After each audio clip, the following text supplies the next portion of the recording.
Hi, everybody. Welcome back. What a week it has been. It's been a week in which many of us could have become severely depressed because not only have we lost a big constant in our lives in Her Majesty the Queen, but we are also dealing with our own ups and downs where I know many of my British friends and subscribers are dealing with an ever increasing cost of living and worries about what the future may hold with a new king and a new prime minister. And it all happened in the same week. On the other side of the globe, we are dealing with increasing power cuts and diminishing services. After I have been to the post office for the 10th time to inquire about a parcel I'm expecting, I was told that mail now only arrives and leaves our town once per week, and that is but one example. So, yes, no one is spared in the times we are living in. Things are tough, and there's no denying it. To me, it appears as if the South African government is just completely unable to sort things out. These power outages are not helping to increase productivity, and I have no idea how much longer our economy can withstand the pressure. It also appears that there is no reprieve. As resourceful people, we are doing what we can to hold up against the onslaught. But when we change to gas for heating and warm water, the gas prices go up. Solar heating prices and the cost of installation is too high for the average Joe, and so on and so on. It had always been rather difficult for people from Europe to understand our troubles here in Africa. But now that similar scenarios stare them in the face, there is a growing understanding of what we are dealing with.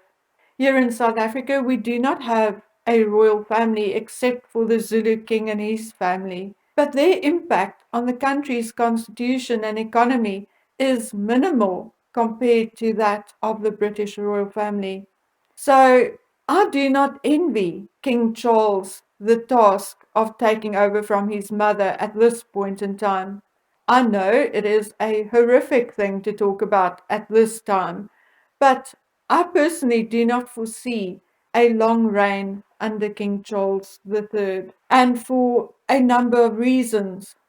Of course, I do not know what health issues he has, if any, but what I do know is that he is 73 and that he is starting his reign during a very difficult time in his country, a time where the huge gap between the rich and the poor will likely come under tremendous scrutiny, a time when demands on the British leaders will increase tenfold, if not more. Stress plays havoc with the nervous system, and the nervous system plays havoc with the rest of the body. There had also been talk about Queen Consort Camilla's health, and it is obvious by just looking at her that she does not have the health and vitality that the Queen had at 70. Even comparing her movements and overall vitality to that of Princess Anne, who is closer to her age, it is obvious that she is not the sprightly 70-plus-year-old like her sister-in-law. It is my opinion, if I read the situation right, that Camilla is Charles's strength and stay, like Prince Philip was the Queen's, and that concerns me. The other major issue will be how King Charles conducts himself and the business of the monarchy in the future. From what I hear and see, the anti-monarchists got quite a bit of increased support at the death of the Queen. I had been told and saw it reiterated in one of the newspapers that the Republican movement got approximately 2,000 new memberships in the few hours after the Queen's passing. This, in turn, reiterates my previous guess that many people and countries held back out of respect for the Queen. Now, I do not know what King Charles's plans are for the monarchy during his reign. Well, not exactly. But we all know that Charles is starting his reign with a deficit due to his own personal history, his divorce, his marriage, the scandals over the years concerning his charities and other things. So it is logical to assume that he will have to work very, very hard to overcome and surpass all those things. Of course, we are all waiting with bated breath to see what he will do with regards to Harry and Meghan and their invisible children. Now, first and foremost, CNN and other mainstream media outlets are completely wrong. Although Archie and Little Bucks are now entitled to prince and princess titles, they are not automatically prince and princess just because Charles is now king. Only direct descendants, namely the monarch's own children, automatically carry the title. When it comes to the grandchildren of a monarch, it can be offered to them as they are entitled or can now get it. But it is a choice the parents can make. Hence, Princess Anne and Prince Edward chose not to give their children titles, and hence Peter, Zara, Louise, and James, Viscount Severin, are not princes or princesses, and nor are their children. William's children are a different matter, as he himself will one day be king if the monarchy continues to exist. In my opinion, Charles will not offer or bestow the titles of Prince and Princess on Archie and Littlebucks, and here is why. He made it clear years before Meghan even came onto the scene that he wanted to slim down the monarchy, and one way to do it without causing too much of a consternation is not to bestow more titles to minor or junior members of the family. Charles will not remove his brother Andrew's princely title. He can't. He will also not remove Beatrice and Eugenie's titles. He can't. The Duke of Kent and Prince Michael of Kent are both old, and there is no need to remove their titles. The other reason why I don't think he's going to bestow titles on Archie and Little Bucks is because we don't even know whether Little Bucks is a dual citizen or have British citizenship. Born in the United States, she is definitely a United States citizen, but her father being British does not automatically give her British citizenship. Her parents would have had to apply for it. And did they? I don't think so. And I don't think so because I cannot find any record of it. But I have people currently looking in Britain, as I do not always trust online searches. So it's best that someone makes the inquiry boots on the ground at the records office. Anyway, if she is not a citizen of Britain, she cannot be bestowed the title of princess.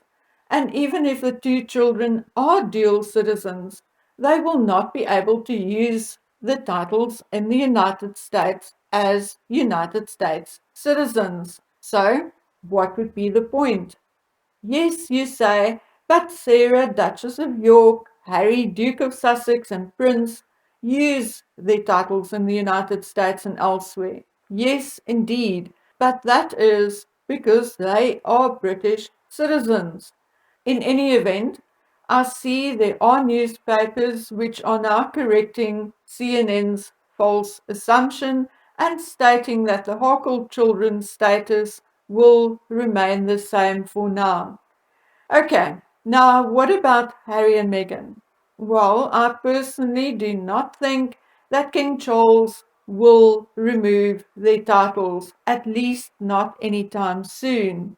What I think he might do is issue a decree that only direct descendants of the first in line to the throne will henceforth and in future generations be given royal titles, be that the titles of prince or princess or royal ducal titles and HRH status. Thus, in the future, only George's children, if he ever descends to the throne, will get royal titles. As things stand now, I already see a few issues pertaining to the monarchy. The first concerns the councillors of state. I see a media outlet published that the current councillors of state are Camilla, William, Harry, Andrew, and Beatrice. But that is an assumption based on the adults in the line of succession and not 100% fact, as the new councillors of state had not been formally announced yet, and I assume that will only happen sometime after the Queen's funeral. I cannot see Harry remaining a councillor of state, as he does not reside in Britain and have obligations in the United States, and he can thus not leave everything at a drop of a hat to represent the King. As Andrew had retired from public duties, that would also not work. It will also be Beatrice's choice whether she accepts the position or not. I think, or at least I feel, that King Charles will be better served by appointing Princess Anne, Prince Edward, and the Princess of Wales as his additional councillors of state. But that is my opinion, and we will have to wait and see what he does. We know that he already bestowed the title of Duke of Cornwall on William, and William has already formally accepted via a letter to the people of Cornwall. We also know that King Charles has already bestowed the title of Prince of Wales on William, which I guess will require a formal crowning later and definitely after the funeral. But will Charles finally hand the title of Duke of Edinburgh to Edward? We all know that he should, but will he? Again, we will have to wait until after the funeral. But I'm not so sure that Charles will do that. I truly hope I'm wrong, as Edward, I think, deserves it, and it was indeed his father's wish that he gets it. So, ladies and gentlemen, there are a lot of open-ended questions at the moment, and we have no choice but to wait and see. At the moment, all we can do, and quite rightly have to do for our own and the sake of the British nation, is to wish King Charles Godspeed and join in the chorus to say, God save the King, and give him the strength to do what is right by his people. I'll put today's reading from The Little Princesses in a separate video, as I think this one is long enough, and I also want to watch more of the proceedings in between making my own videos.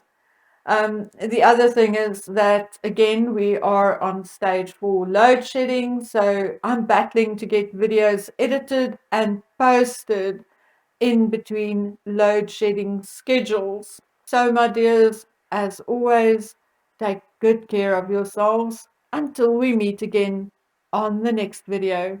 Bye!